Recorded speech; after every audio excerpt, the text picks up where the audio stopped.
तो नमस्कार दोस्तों, एक बार फिर से आप सभी का स्वागत करते हैं एक नए पॉडकास्ट में। पॉडकास्ट भले ही नया हो, लेकिन गेस्ट हमारे फिर से वही पुराने। जी हाँ, अजीत जी, आप सभी पहले भी मिल चुके हैं।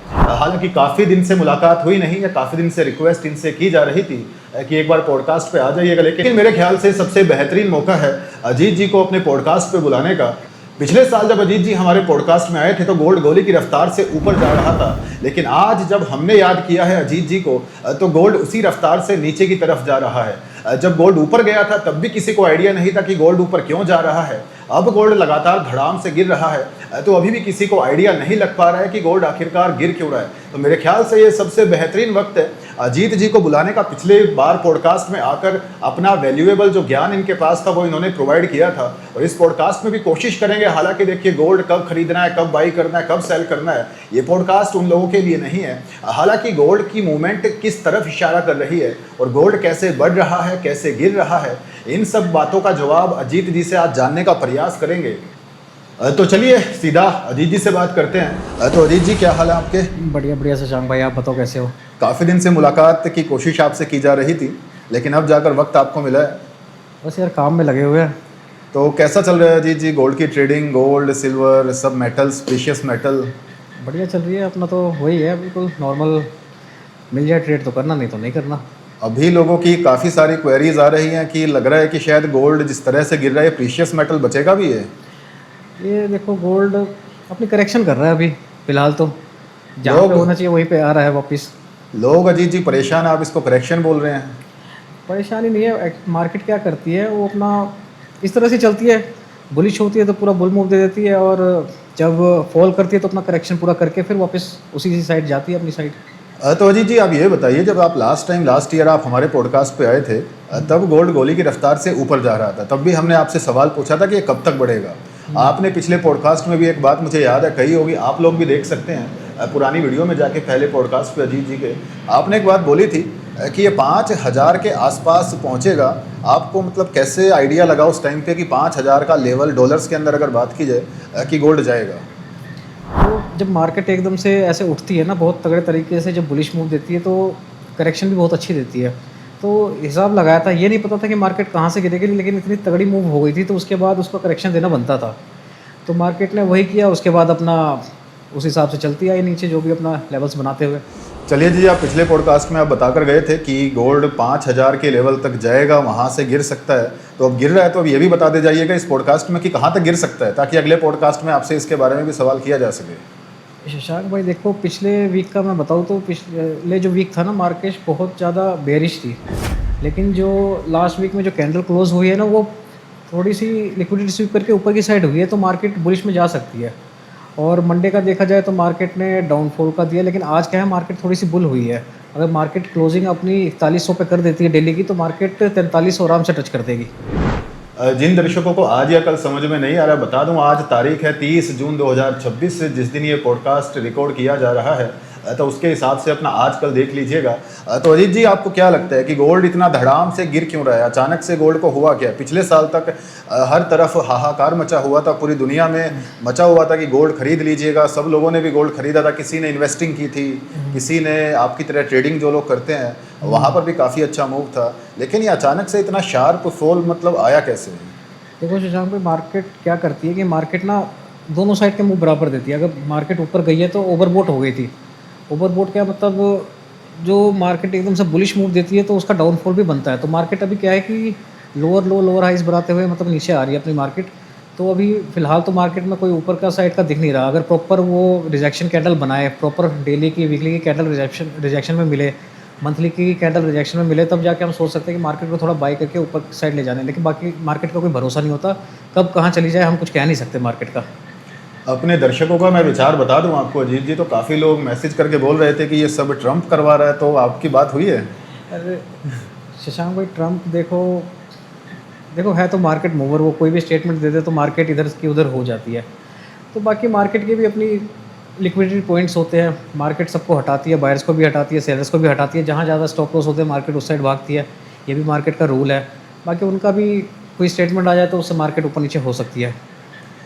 तो अजीत जी, सबसे बड़ा सवाल जो दिमाग में था मेरे भी और शायद दर्शकों के भी दिमाग में होगा, और उसको क्लैरिफाई अब तक किसी ने किया नहीं है तरीके से। तो आप ये बताइए, आज तक जितना भी मैंने गोल्ड को देखा है, जब भी आज से पहले कभी लड़ाई होती थी, युद्ध होता था, तो हमेशा गोल्ड ऊपर जाता था। आप चाहे रशिया यूक्रेन का युद्ध हमारे सामने हुआ है, ठीक है, इंडिया पाकिस्तान की छोटी सी झड़प थी अभी थोड़े दिन पहले हुई थी, तब भी हल्का सा गोल्ड ने उछाल मारा था। तो जहाँ भी दुनिया में कहीं भी लड़ाई होती है, युद्ध होता है, तो गोल्ड हमेशा ऊपर की तरफ भागता है। लेकिन इस बार इजराइल, अमेरिका, ईरान, सब कंट्री ये युद्ध में कूद गई, लेकिन उसके बावजूद भी ये गोल्ड इतना शार्पली क्यों गिर रहा है? ये हुआ अचानक से कैसे? शशांक भाई, ऐसा पहले युद्ध वगैरह होते थे तो क्या जो जनता थी वो सोचती थी कि यार अपना पैसा सारा हम गोल्ड में इन्वेस्ट करते हैं, क्योंकि हम सेफ हेवन मानते थे उसे। अब सीन क्या है कि देखो, जैसे आप जानते हो कि यार हमारे नरेंद्र मोदी जी ने भी कहा है कि डोंट बाय गोल्ड, तो उससे भी बहुत असर पड़ा है। क्योंकि हमेशा जब भी पैनिक सिचुएशन आती थी मार्केट की, तो हमेशा लोग बाय करने की सोचते थे गोल्ड। अभी बायर्स बहुत सारे हट गए हैं, मार्केट से निकल चुके हैं, सबने अपना बेच दिया सोना, बहुत सारी चीज़ें हो गई। मेरे खुद के जानने वालों ने 50-50 लाख के, करोड़ करोड़ रुपए के जो गोल्ड के शेयर से सारे बेच दिए, निकाल दिए। तो बहुत सारे इफेक्ट इससे भी पड़े हैं। तो अजीत जी, अब ये सेफ हेवन अगर गोल्ड नहीं रहा है, अगर गोल्ड, मुझे पता है अजीत जी आपकी अभी भी ट्रेडिंग आपकी चल रही है लाइव, लेकिन चलिए, आपका आने के लिए बहुत बहुत धन्यवाद फिर से। नहीं शशांक भाई, वो तो लेकिन मैं पूछ रहा हूँ अजीत जी कि अगर मान लीजिए गोल्ड अब सेफ इंस्ट्रूमेंट नहीं बताए, जैसे आपने बताया कि पहले युद्ध हुआ करते थे तो लोग गोल्ड को सेफ इंस्ट्रूमेंट मानते थे, खरीद के रख लेते थे, क्योंकि उसका कारण एक सीधा सा है कि करेंसी की वैल्यू कभी भी जीरो हो सकती है। जो भी देश लड़ाई में कूदता है, उसकी जो करेंसी है, चाहे भारत का रुपया हो, चाहे अमेरिका का डॉलर हो, उसकी वैल्यू कभी भी जीरो हो सकती है, डाउन हो सकती है। लेकिन गोल्ड को सेफ हेवन के तौर पर लोग खरीदते थे। तो अब अगर गोल्ड सेफ हेवन नहीं बचा है, तो सेफ हेवन फिर अब है क्या? कहीं ना कहीं तो लोग इंस्ट्रूमेंट कोई खरीद ही रहे होंगे। शशांक भाई देखो, ऐसा से नहीं है कि गोल्ड अपना सेफ हेवन नहीं है, लेकिन मार्केट की जो सिचुएशन होती है ना, वो स्थिति के साथ होती है। जो प्रेजेंट में स्थितियाँ चल रही है, बाहर युद्ध चल रहे हैं, या फिर हमारे प्राइम मिनिस्टर ने डोंट बाय गोल्ड बोल दिया, तो बहुत सारी चीज़ें ये है। बाकी गोल्ड सेफ हेवन है।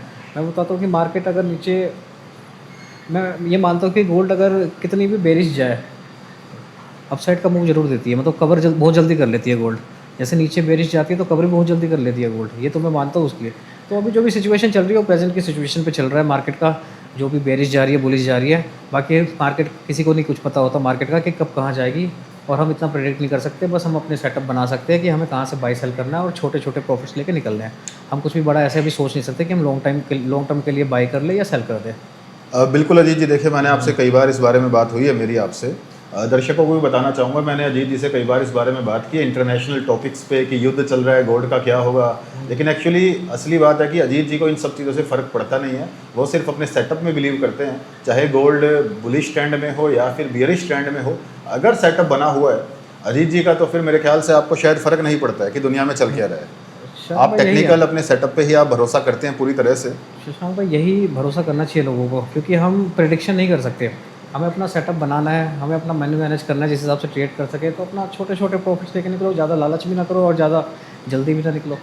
तो ये सारी चीज़ें हैं जो मार्केट से थोड़ा बहुत प्रॉफिट, मतलब अपना खर्चा वर्चा निकाल सकते हैं उससे। तो जो नए नए ट्रेडर्स मार्केट के अंदर आते हैं, gold, silver, metal, precious metals के अंदर जो नए नए ट्रेडर्स आते हैं अजीत जी, वो सबसे पहले इंटरनेशनल जर्नल खोल के बैठते हैं कि दुनिया में चल क्या रहा है। तो उनके लिए क्या सलाह आप देंगे कि अपना सेटअप बनाएं या दुनिया की दुनियादारी पढ़ें, पॉलिटिकल क्या चल रहा है, ट्रम्प क्या कह रहा है? शशांक भाई, ऐसा है कि देखो, मार्केट करने के लिए चीज़ें तो सारी देखनी चाहिए, न्यूज़ सारे देखने चाहिए, और जो भी खबरें आ रही है उसका ध्यान रखना चाहिए, क्योंकि मार्केट मूव करती है उस बेस पे। तो सारी चीज़ें देखनी चाहिए मेरे हिसाब से, और उसके बेस पे फिर अपना सेटअप बनाना चाहिए कि हमें बाय में जाना है आज या सेल में। मतलब अपना जो भी बायस है वो क्लियर कर ले पहले कि आज मार्केट बाय है या सेल है, उस हिसाब से अपनी ट्रेडिंग करें। तो चलिए अजीत भाई, अगर आपको अपने सेटअप पे इतना ही भरोसा है तो आज अपना सेटअप आप रिवील कर दीजिए। आज दर्शकों को बता ही दीजिए कि आपका क्या सेटअप है। वो ऐसा कौन सा सेटअप है कि जो युद्ध के दौरान, चाहे गोल्ड पिछले साल बढ़ रहा था तब भी आप प्रॉफिट में थे, अब गिर रहा है धड़ाम से तब भी आप प्रॉफिट में, तो ऐसा कौन सा सेटअप आपके पास है? हाँ शशांक भाई, तो सेटअप का ये सीन है। देखो यार, प्रॉपर सेटअप तो मैं वैसे बता नहीं सकता, क्योंकि सबके अपने अपने सेटअप होते हैं, अपने अपने माइंडसेट होता है। बाकी ये है कि मार्केट में कभी भी ट्रेड लेना है तो कंफर्मेशन के साथ ट्रेड लो, चाहे बाई की लो चाहे सेल की लो। और कंफर्मेशन कैसे मिलती है? जब मार्केट जैसे कि मार्केट नीचे गिर रही है, जब नीचे गिरते गिरते गिरते गिरते एक जगह थम जाए मार्केट, वहाँ पे कोई रिजेक्शन दे, रिजेक्शन प्रॉपर हो, उसके बाद कंफर्मेशन के लिए क्या चेंज ऑफ करैक्टर देखना पड़ता है। मार्केट, अब मैं ऐसे तो पूरा समझा नहीं सकता बोलकर, वो तो मुझे चार्टिंग वगैरह करके दिखानी पड़ेगी। तो मार्केट वहाँ पे चेंज ऑफ करैक्टर करती है, उसके रिटेस्ट पे अपना बाई करो, और वैसे ही सेल का सेम सीन है। तो ऐसा करके है प्रॉपर, मतलब कंफर्मेशन के साथ ट्रेड लेनी चाहिए और अपना मनी मैनेज करके लेना चाहिए कि हमें कितना रिस्क लेना है, क्या लेना है, उस हिसाब से अपना ट्रेड लो। और ओवर ट्रेड मत करो, रिवेंज ट्रेड मत करो, नहीं तो रिवेंज करने जाओगे तो जो पैसे तुम्हारे पास बचे वो भी जाएंगे, जितने पैसे लगाते जाओगे वो सारा चला जाएगा, क्योंकि रिवेंज का मार्केट है ही नहीं। अपना डेली आओ, अगर प्रॉफिट होता है प्रॉफिट, लॉस होता है लॉस, लेके निकल जाओ। फिर अगले दिन सोचो कि कैसे क्या करना है, नया सेटअप बनाना है, उस हिसाब से अपनी ट्रेडिंग करो, उसको प्रॉपर एक काम की तरह लो। ये नहीं करना कि एक ही दिन में पूरे पैसे कमाने हैं, एक ही दिन में गंवाने हैं। तो ये है प्रॉपर ट्रेड का मामला। तो अजीत जी, आपका कहने का मतलब है कि आपका सेटअप हर किसी के लिए काम नहीं करेगा। सबके अपने अपने सेटअप होते हैं, अपने अपने माइंडसेट होते हैं, ट्रेडिंग होती सबकी है। अपनी अपनी जमा पूंजी होती है, किसी के हाँ। पास कितना पैसा है, किसी के पास कितना पैसा है। सबकी अपनी अपनी रिस्क बियरिंग कैपेबिलिटी होती है। तो वो अलग अलग हिसाब से सबको अलग अलग अपना सेटअप बनाना पड़ेगा। हाँ ये जी। सेटअप बनता कैसे है? मतलब कहीं से बना बनाया मिल सकता है? दर्शक ये भी जानना चाहते हैं कि ये सेटअप कहीं से बना बनाया मिल सकता है या फिर खुद ही बनाना पड़ता है, ट्रेडिंग कर करके ही सीखना पड़ता है? भाई देखो, वैसे तो इसके बहुत सारे कोर्स आते हैं, ICT, SMC, बहुत सारे कोर्स है ये ट्रेडिंग के, कि हम कैसे सीख सकते हैं। बाकी जो एक्सपीरियंस आता है वो हमें ट्रेड करके ही आता है। और क्या कहते हैं, मतलब कि जब हम धीरे धीरे चार्ट देख रहे होते हैं, सारी चीज़ देख रहे होते हैं, तो हम उस पर काम करते हैं, जो भी हमने सीखा है, तो धीरे धीरे अपनी चीज़ें समझ आने लग जाती है। तो ये है कि नए ट्रेडर ऐसे ना घुसे, प्रॉपर वो उसकी सीख ले, प्रॉपर कोर्स करे या कुछ करे जिससे उनका माइंडसेट क्लियर हो, और एक बंदा साथ में हो हमेशा, जो प्रॉपर प्रोफेशनल ट्रेडर हो, जो प्रोफेशनली करता हो, वो उसके साथ हो, ताकि उसको समझा सके, सिखा सके, ताकि वो ओवर ट्रेड ना करे या फिर अपना पैसा ना गवाए। इंडिया में देखिए अजीत जी, कोर्स करने में तो कोई यकीन रखता नहीं है। आजकल सबको यूट्यूब का ज्ञान मिल चुका है। तो सबने यूट्यूब की 4 वीडियो देखने के बाद हर कोई ट्रेडर, टीचर, हर कोई बन जाता है। तो इंडिया में तो कल्चर है ही नहीं है कोर्स करने वाला। तो मतलब ये सीधी सीधी बात यह है कि हर किसी को अपना सेटअप खुद ही बनाना पड़ेगा। हाँ भाई, वैसे तो खुद ही बनाना पड़ता है।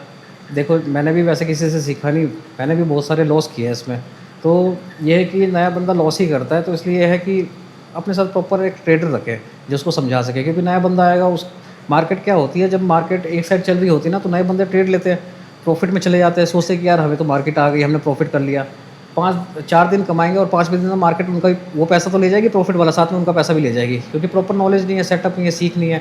वो तो एक साइड की मूव है, बुलिश मूव है या बेरिश मूव है, उसमें घुस गए और प्रॉफिट दे दिया, तो वो लगता है कि प्रॉफिट आ गया, बट ऐसा नहीं होता। मार्केट को प्रॉपर देखना पड़ता है, समझना पड़ता है, तब जाके एक प्रॉफिटेबल ट्रेडर बन पाएंगे। तो देखिए जी वैसे मैं तो आपको पता है कि इंडियन शेयर मार्केट में ही इन्वेस्टिंग करता हूँ। ट्रेडिंग में थोड़ा सा सीखने की कोशिश की थी, पर हाथ जमा नहीं। तो काफ़ी सारे लोगों के सवाल फिर भी आते हैं मेरे पास कि मान लो कोई ट्रेडर है, नए ट्रेडर ने कोई शुरुआत की, किसी भी ट्रेडिंग, चाहे वो गोल्ड हो, चाहे वो किसी भी प्लेटफॉर्म पे शुरुआत की, उसको पहला लॉस हुआ, दूसरा लॉस हुआ, 1 महीना लॉस हुआ, लगातार 6 महीने लॉस में रहा, 1 साल लॉस में रहा, फिर 2 साल हो गए हैं, वो तब भी लॉस में ही है। तो आप सलाह कब देंगे कि उसको क्विट कर देना चाहिए? एक ये भी तो होता है ना कि अगर आप 2-3 साल 4 साल आपको ट्रेडिंग करते हुए हो चुके हैं और आप अभी प्रॉफिट में नहीं आ पाए हैं, तो फिर मतलब उसको क्विट कर देना चाहिए। हर चीज़ हर किसी को नहीं आती। शायद वो सही बात है, क्योंकि देखो अपना पैसा डुबाने से अच्छा है कि अगर देखो मार्केट में क्या है कि ना, मेंटलिटी बहुत ज़रूरी है, कि आपका दिमाग क्या सोचता है और कैसे पेशेंस रख पाता, या फिर एक लालच आता है मन में इंसान के कि भाई लालच कर लेते हैं यहाँ पे। तो बहुत सारी चीज़ें हैं, अगर वो दिमाग नहीं कंट्रोल कर पा रहा 1 साल में, 2 साल में, तो प्रॉपर उसे एक तो एजुकेशन की ज़रूरत है। अगर वैसे भी नहीं हो पा रहा तो फिर उसे ट्रेडिंग छोड़ देनी चाहिए, क्योंकि बेकार में हार्ड अर्न मनी होती है, वो सारे उसमें जाएंगे बेकार में। और सबसे बड़ा सवाल ये आता है कि जो लोग 2-2, 3-3, 4-4 साल से ट्रेडिंग कर रहे हैं, उनके सवाल ये आता है कि हम अपना काफ़ी सारा पैसा गवा चुके हैं। कोई ऐसा सेटअप, कोई ऐसी स्ट्रेटजी, कोई ऐसी ट्रेड अगर मिल जाए कि एक ही ट्रेड में, एक ही दिन में पिछले 2-3 साल का जो नुकसान था उसकी भरपाई हो जाए, तो क्या ये पॉसिबल है? हाँ भाई देखो, पॉसिबल तो है, अगर भरपाई पूरी करनी है तो पॉसिबल है, लेकिन उसके लिए भी एक इंसान का माइंडसेट होना चाहिए। चलो हमने प्रॉपर उसका सेटअप बना लिया और हमें अपना सारा लॉस कवर करना है, हम बड़े लॉट से ट्रेड करेंगे, बड़ा पैसा मतलब रिस्क पे डालेंगे, और हमें पता है कि मार्केट यहाँ से थोड़ा सा बम्प दे देगी, ऊपर थोड़ा सा निकल जाएगी, तो उसमें भी एक माइंडसेट चाहिए कि हमें एग्जिट कब करना है। हमने एंट्री तो ले ली, एंट्री का पता लग गया, लेकिन कहीं कहीं बार हम एग्जिट भी नहीं कर पाते सही से। बाकी रिकवर होने के लिए तो 2-3 साल का पैसा भी रिकवर हो जाता है ट्रेड में, अगर उसको ट्रेडिंग अच्छे से आती है तब। ऐसे नहीं, नया बंदा कोई ऐसे ट्रेड नहीं कर सकता, उनको तो मैं सजेस्ट ही नहीं करता कि ऐसे कोई ट्रेड करो। देखिए जी मैं तो आपको जानता हूँ, और मेरे ख्याल से पिछले 4-5 साल में काफ़ी लोगों से मेरी बात हो चुकी है जो ट्रेडिंग करते हैं या करते थे या अभी भी करना नए नए चाहते हैं। लेकिन मैं आपको सच बताऊं तो मुश्किल से आप और आपके जैसे 10 बंदे और मिले होंगे जिनको मैं पर्सनली जानता हूं, जिनका अकाउंट मैंने देखा हुआ है कि जो प्रॉफिटेबल ट्रेडर है जो। बाकी 99.9 या 8% आप कह सकते हैं कि सब लॉस में है। श्याम भाई उसके पीछे भी कहानी है ना। देखो हम लॉस करते हैं, देखो ये क्या होता है कि हम ना 5 दिन प्रॉफिट नहीं कर सकते हैं, उसमें से एक आध दिन ऐसे आता है लॉस वाला भी जाएगा। लेकिन ये है कि भाई अपने अकाउंट को बचाना और अपने दिमाग को सही रखना वो बहुत बड़ी चीज़ है, जिससे कि इंसान प्रॉफिटेबल हो पाता है। नहीं तो वो पैसा सारा गवा देगा। जिस दिन लॉस होता है उस दिन छोड़ दो मार्केट, मतलब कि अपना दिमाग वहाँ से हटा दो, बिल्कुल प्रॉपर नए फ्रेश माइंड से अगले दिन आओ, फिर प्रॉपर ट्रेड करो तो कवर हो जाएगा, कोई दिक्कत नहीं है, लॉस कवर हो जाते हैं। तो आपका मतलब पेशेंस जरूरी है, जिसके अंदर पेशेंस है वही इस फील्ड में थोड़ा बहुत कामयाब हो पाएगा। पेशेंस और लालच हटाना पड़ेगा दिमाग से, तभी हो पाएगा। और हाँ, एक महत्वपूर्ण बात हम भूल गए हैं अजीत जी, वो है कि पैसा भी होना चाहिए। हाँ, काफ़ी सारे लोग आते हैं कि 5,000 से 2,000 से 10,000 से शुरू कर देते हैं और उसके बाद फिर 10,000 का 10 लाख बना देंगे, 1 करोड़ बना देंगे। तो मतलब मैं ये अभी भी ये मान के चलता हूँ कि चाहे किसी भी तरह की ट्रेडिंग हो, चाहे आप किसी भी तरह की ट्रेडिंग कर लीजिए, जुआ भी आप कह लीजिए, ठीक है, कुछ भी कर लीजिए, लेकिन वहाँ पर कुछ रिटर्न की तो एक्सपेक्टेशन आप रख ही सकते हैं ना कि चलो बहुत वॉलेटाइल आइटम है तो आप उसमें 100% रिटर्न मान लीजिए। एक साल में आपका पैसा डबल हो जाएगा। अगर आप लगातार कर रहे हैं, आपने 1 करोड़ डाला है तो एक साल में आपके 2 करोड़ बन जाएंगे। चलो 200% रिटर्न मान लीजिएगा, 500% मान लीजिएगा रिटर्न। हालांकि ये विश्वास करने लायक नहीं है, विश्वास करने लायक पर है। 500% रिटर्न आप मान लीजिएगा।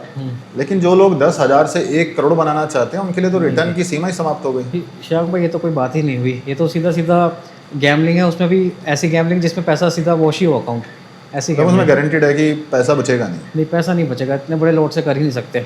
ये है कि इंसान अगर 10,000 लेके आ रहा है तो धीरे धीरे कर सकता है कि डेली के 5-10 डॉलर बना लिए, 20 डॉलर बना दिए, अपना निकल जाए, शांत हो जाए, बस इतने करके निकल जाए। ज़्यादा ओवर ट्रेड ना करे, लालच ना करे। अगर उसको थोड़ा छोटा मोटा खर्चा, क्योंकि मैंने भी शुरू में 10,000 से ही करी थी, लेकिन ये था कि अपना टारगेट था 15-20 डॉलर का, निकाल लेते थे, खुश हो जाते थे, खर्चा करते थे। नॉर्मल ये है कि अपना एक टारगेट होना चाहिए, और एक 10,000 पे अगर 2,000 मिल रहे हैं तो बहुत बड़ी बात हो जाती है ये। मेरे पास काफ़ी सारे मैसेज आते हैं भाई कि इंडियन शेयर मार्केट में जो लोग ट्रेड करते हैं वहाँ भी कुछ ऐसा ही सीन होता है कि 5,000 10,000 से लोग शुरू करना चाहते हैं। और जो नए नए हैं, जिनको नहीं पता इन्वेस्टिंग का, ट्रेडिंग का, इंडियन शेयर मार्केट की बात कर रहा हूँ मैं फ़िलहाल, तो वहाँ पे उनको भी ऐसा लगता है कि 10,000 से शुरू करके लाख, 2 लाख, 10 लाख हम कमा लेंगे। मैं हमेशा उनको एक बात बोलता हूँ कि आप 10,000 रुपये लेके आइएगा, लेकिन इसको आप अपनी कोर्स तो आप कर नहीं रहे कोई, आप इसको अपनी कोर्स की फ़ीस समझ लीजिएगा। आप 10,000 रुपये में सीख लेंगे अगर अच्छे से आपने किया। एक दिन में आप मत कीजिएगा कुछ भी, कोशिश बड़ा करने की। धीरे धीरे आप 10,000 रुपये अपने खर्च ही होंगे, गारंटीड देता हूँ कि आपके 10,000 रुपये जीरो होंगे ही होंगे। वो तो है, लेकिन डिपेंड करता है आप अच्छे ट्रेडर तब माने जाओगे जब वो 10,000 रुपये आप कितने टाइम में ख़त्म करते हो। अगर आपने वो 10,000 रुपये महीना भर चला दिए डेली ट्रेडिंग करके, तो मैं तो खुद यकीन से कह सकता हूँ कि सामने वाला अच्छा ट्रेडर है। जाहिर सी बात है, क्योंकि उसने अपना फिर मनी मैनेज किया, अपने स्टॉप लॉसेस मैनेज किया, तो बहुत बड़ी बात होती है श्याम भाई। बाकी यही है कि अपना ट्रेडिंग में नए बंदे आओ तो प्रॉपर अपना सीख कर आओ, या फिर अपने साथ कोई प्रोफेशनल ट्रेडर रखो जो उसको समझा सके, उसको रोक सके, बस यही है अपना। बाकी ठीक है, ओके सब। बाकी भाई देखिए, चार्ट के बारे में बात करेंगे अगली बार, आपको चार्ट के साथ ही बिठाएंगे, चार्ट दिखा के प्रॉपर सेटअप के साथ। लेकिन अब सबसे बड़ा सवाल ये है कि अब क्या लग रहा है कि गोल्ड की चाल क्या, सिल्वर, मतलब गोल्ड और सिल्वर क्या रहेगी चाल आगे? अब इस साल क्या लग रहा है, इस साल का प्रेडिक्शन? हाँ भाई देखो, इस साल का प्रिडिक्शन तो देखो मुश्किल है, क्योंकि मार्केट ना अभी वैसे कोई रिजेक्शन नहीं दे रही। बाकी मैंने ये बताया था कि पिछले वीक जो मार्केट ने क्या करा था, पहले तो बेरिश जा रही थी, बट लास्ट जो वीकली कैंडल करी है उसने थोड़ी सी रिजेक्शन में क्लोज करी है, जिससे मार्केट बुलिश हो सकती है। और मार्केट की क्लोजिंग अगर आज की 4100 पे जाती है तो मार्केट बुलिश में चली जाएगी। 4100 के ऊपर अगर डेली कैंडल क्लोज कर देती तो मार्केट फुली बुलिश में हो जाएगी, क्योंकि वो जो एक ग्रीन कैंडल है वो 2 रेड कैंडल को ढक देगी पूरा प्रॉपर और रिजेक्ट कर देगी, और ऊपर की साइड अपनी क्लोजिंग दे देगी। और आज का सीन क्या है, आज मार्केट बुलिश मूड में है सुबह से ही। सुबह पहले नीचे मार्केट थोड़ी सी नीचे आई थी, बट उसके बाद से बहुत तगड़े वॉल्यूम के साथ मार्केट ऊपर गई है, सारे लेवल्स को तोड़ते हुए। बाकी मार्केट अभी चल रही है, देखो कहाँ क्लोजिंग करती है, क्योंकि सब कुछ इस पर डिपेंड करता है कि मार्केट कहाँ क्लोज हो रही है, क्या मूव दे रही है। तो देखिए, एक बात तो मैं समझ चुका हूँ अजीत जी कि आपको ईयरली मूव से कोई मतलब नहीं है, आपको अपना ट्रेडिंग आप करते हैं। हाँ। तो आपको वीकली या डेली मूव से ही आपको सिर्फ फ़र्क पड़ता है कि गोल्ड क्या दे रहा है। तो बाकी सवाल यही है कि इस साल का आपको क्या लगता है? गोल्ड इस साल, पिछले साल हमने देखा सबने, गोल्ड ने रफ्तार पकड़ी, सिल्वर ने रफ्तार पकड़ी। इस पूरे साल का व्यू 2026 अगर मैं आपसे बात करता हूँ 31 दिसंबर 2026 तक, क्या लगता है कि गोल्ड की चाल ऐसे ही रहने वाली है या फिर एक बार फिर से सितंबर अक्टूबर के बाद ये गोली की रफ्तार से ऊपर चढ़ेगा? शाम भाई लास्ट में तो देखो क्या होता है कि मार्केट जब परसेंटेज देना चाहती है, गोल्ड रिटर्न देना चाहती है, तो मार्केट बुलिश हो जाती है। तो वही हो सकता है। बाकी अभी मार्केट रेंज करे शायद यहीं 3500 3800 और ऊपर 4000 4300 ऐसी रेंज करती रहे, ये हो सकता है पूरे महीने में। या फिर लास्ट में हो सकता है कि रेंज वेंज तोड़ के ऊपर की साइड चली जाए मार्केट। तो अजीत जी, ट्रेडिंग के बारे में तो देखिए काफ़ी बातें हो गई हैं, थोड़ी सी बातें इन्वेस्टर्स के लिए भी कर लेते हैं, क्योंकि मैं अभी जानता हूं कि आप ट्रेडिंग आपका, चलिए आप अपना इनकम जनरेट आप अपनी करते हैं ट्रेडिंग से, लेकिन ट्रेडिंग से जो इनकम जनरेट होती है आप भी उसको इन्वेस्ट ही करते हैं फाइनली। हाँ शाम वो तो ज़रूरी है। अब हर चीज़ आप ट्रेडिंग में थोड़ी ना सारा पैसा आप लगाते हैं, जो भी आपकी इनकम जनरेट होती है आप उसको इन्वेस्टिंग में ही डालते हैं। तो गोल्ड सिल्वर के जो इन्वेस्टर हैं, जो प्रॉपर इन्वेस्टिंग कर रहे हैं पिछले साल जिन्होंने लगाया था, खरीदा था गोल्ड, वो इस साल थोड़ा सा परेशान है कि ये क्या हुआ, पिछले साल हमने सेल क्यों नहीं कर दिया। तो उनके लिए कोई दिक्कत है अगले 3 4 5 साल के ओवरव्यू में आपके लिए? शाम भाई जो लॉन्ग टर्म के लिए उनके लिए तो ठीक है, कोई इशू नहीं है। मार्केट तो क्या है कि ऊपर नीचे करती है, डराती है बंदों को। तो जो लॉन्ग टाइम है उनके लिए तो कोई दिक्कत नहीं है, मार्केट के लिए मूव दे देगी लॉन्ग टर्म के लिए। क्योंकि मार्केट का जो सीन है और गोल्ड का सीन है, हमेशा हर साल हम देखते आ रहे हैं कि उसका रेट बढ़ा ही है। अभी भी रेट बढ़ा ही हुआ है, भले मार्केट ने करेक्शन करी हो, ऊपर गई हो नीचे हो, लेकिन मार्केट है ऊपर ही अपना, मतलब चल प्रॉफिट में ही रही है, परसेंटेज ऊपर ही है उसका वैसे। तो वैसे कोई दिक्कत नहीं है इन्वेस्टर के लिए। तो आपका कहने का मतलब है कि इन्वेस्टर अपना खरीदारी जारी रखें? खरीदारी अपना जारी रखें। जैसे कोई डीप मिले, डीप डाउन मतलब कि बेरिश में मिले, अपना जो नीचे से डिप मिले वहाँ से खरीद के एक्यूमुलेट करते रहें अपने पास डिप से बाई कर सकते हैं, कोई इशू नहीं। बाकी ट्रेडर्स के लिए अभी थोड़ा संभलने का वक्त है। अगले शायद आपने जो बताया कि ये पूरा साल शायद हो सकता है कि संभल के चलना पड़ेगा। हाँ, बाकी मार्केट के मूवमेंट की ऐसी मैनिपुलेशन ज़्यादा करती है, तो ये है कि थोड़ा सा संभल कर रखे, अपना पैसा बचा के रखें। पिछले साल तो, हाँ बोलिए। भले ट्रेड ना मिले बट अपना पैसा बचा के रखो, आने से मतलब कि अच्छा है कि ना जाए पैसा अपना। पिछले साल की कहानी तो ऐसी थी कि जिसने भी आंख बंद करके पैसा लगाया वो भी प्रॉफिट अपना दिखा रहा था कि मैं प्रॉफिटेबल हो गया, मैं अच्छा ट्रेडर बन गया। लेकिन शायद इस साल 2026 के अंदर हम काफ़ी सारे ट्रेडर इंडिया से तो कम होते हुए डेफिनेटली देखेंगे हम। हाँ, ट्रेडर्स आधे ही रह जाएंगे जो पिछले साल नए नए बने थे। शशांक भाई, यही होता है जब एक साइड की मूव आती है ना, तो क्या है कि मार्केट अपने लॉस तो ब्रेक करती नहीं है, मार्केट हमेशा वहीं से जंप करती रहती है ऊपर। तो क्या है कि स्टॉप लॉस भी किसी का लगता नहीं है, अकाउंट भी वॉश नहीं होते किसी के, तो लगता है कि हम प्रॉफिट में चल रहे हैं, ट्रेड हमारी प्लस में चल रही है, ऐसे करते करते हमने अपने पैसे बना लिए। बट जब मार्केट अपनी असलियत दिखाती है कि जब जिगजैग फॉर्म करती है अपना, कि भाई मार्केट एक बीच में मूव कर रही है, हाइज बहुत ऊपर है, लोज बहुत नीचे है, और बीच में जब मार्केट मूव करती है तो वो सारे लेवल्स लेती है, बायर्स को भी लेती है बराबर, सेलर्स को भी लेती है बराबर, मौके देती है दोनों को। और बाकी कमाल की बात तो ये है अजीत जी, पिछले साल तक ऐसा माहौल चल रहा था, दर्शकों को तो खैर याद ही होगा, काफ़ी सारे लोग ऐसे थे, कुछ बोल रहे थे कि जो सिल्वर है वो नेक्स्ट गोल्ड बन जाएगी, जो कॉपर है वो नेक्स्ट सिल्वर बन जाएगा, और जो एल्यूमिनियम है वो पता नहीं क्या बन जाएगा, नेक्स्ट डायमंड बन जाएगा वो। वही तो, बोलने के लिए तो बहुत सारी चीज़ें, अब देखो अब सारी चीज़ें नीचे आ चुकी है और हर चीज़ उस हिसाब से चल रही है जैसे उसको चलना चाहिए। तो मेटल्स मेरे ख्याल से इस साल का करेक्शन है मेटल्स के अंदर, कोई भी आप मेटल आप उठा के देख लीजिएगा। हाँ, आपके सामने जाएंगे, करेक्शन सबकी चल ही रही है। तो चलिए दोस्तों, आज अजीत जी हमारे साथ जुड़े थे, हालांकि आज काफ़ी बेहतरीन मुद्दों पे बात हुई है। पिछले साल हमने बात की थी इनसे गोल्ड के बढ़ने के बारे में, और इस साल हमने बात की है गोल्ड के घटने के बारे में। तो गोल्ड का उतार चढ़ाव तो ये चलता रहेगा, लेकिन एक चीज़ परमानेंट रहेगी, वो है अजीत जी का यहाँ पर आना जाना। हालांकि अगर आपको देखिए पसंद आई हो बातें, जो भी नॉलेज शेयर किया, हालांकि अभी लैपटॉप वगैरह नहीं था, तो थोड़ा सा नेक्स्ट टाइम अरेंज करके प्रॉपर चार्टिंग करके आपको दिखाएंगे, सेटअप भी आपको दिखाने की कोशिश करेंगे अजीत जी का कि किस सेटअप के साथ ये ट्रेड करते हैं, और P&L भी दिखाने की कोशिश करेंगे कि P&L हालांकि दिखाना चाहें तो वो देखिए वो थोड़ा सा सीक्रेट बात होती है, लेकिन रिक्वेस्ट करेंगे इनसे कि हमारे दर्शकों को अपना P&L भी दिखाएं, ताकि थोड़ा सा जो भी नए ट्रेडर हैं वो दिखावे वाली चीज़ नहीं होगी। नए ट्रेडर हैं जो कि इस मार्केट में सोचते हैं कि गोल्ड ख़राब चीज़ है, जिनको अब लगने लग गई है इस साल, उनको थोड़ा सा कॉन्फिडेंस उनका बूस्ट हो जाएगा। तो नेक्स्ट टाइम अच्छे सेटअप के साथ सेटअप दिखा के आपसे मिलेंगे। और अजीत जी आपसे भी रिक्वेस्ट है, दर्शक भी याद करते हैं, तो बीच बीच में जब भी आपसे रिक्वेस्ट करें तो आते रहिएगा। यहाँ पर कोई दिक्कत नहीं है, बाकी और भी मुद्दों पे बात करेंगे, आपसे मिलेंगे, मिलते रहेंगे, कोई दिक्कत नहीं है। हाँ, मुद्दे तो देखिए बहुत सारे हैं, आपके पास समय कम होता है, मुद्दे तो अभी मेरे पास बहुत सारे हैं बात करने के लिए। नए ट्रेडर्स के आप यकीन नहीं मानेंगे जी, सवाल इतने सारे होते हैं ना, मैं आपको बिठाता हूँ, आप खोलिएगा, आप एक्स खोल लीजिएगा, आप इंस्टाग्राम खोल लीजिएगा, हज़ारों सवाल दिन के आते रहते हैं, नए नए, खासकर नए ट्रेडर्स के आते हैं कि ये क्या हुआ, ऐसे कैसे हुआ, कुछ बताइएगा, कुछ सेटअप दीजिएगा। तो इसी मुद्दे पे मैं आपसे बात करना, हालांकि काफ़ी अच्छा लगा आपसे मिलके, और बहुत बेहतरीन जानकारी अजीत जी आपने दी। उम्मीद करते हैं कि मुलाकात आपसे बहुत जल्द होगी। शाम को कोई दिक्कत नहीं है, मिलते हैं दोबारा जल्दी।